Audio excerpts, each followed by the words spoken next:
Yurtdoshlar, mana navbatdagi tovuqlar uchun temir katagimiz tayyor bo'ldi. Manzillarimiz Namangan viloyati Uch tumani Jiydako'pada joylashgan. Bu katagimiz tovuqlar uchun mo'ljallandi. Razmeri uzunligi 2 metr, eniga 1.20, balandligi 1.5 metr tomigacha. Ranglari esa salatiy rangda, juda ham chiroyli holatda sapildi mana. Tomlari esa mo'ki asfalt rangi.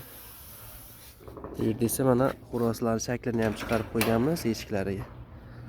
Eshiklari ham profildan bo'lgan. Bu yerda esa suv idishi mana, taglari berk holatda. Qo'noqlari. Bu yerda esa donoxo'rlar. Yon tomonidan mana tuxumlash uchun joylarni ham moslab ketganmiz. Tashqaridan turib tuxumini bemalol olsa bo'ladi.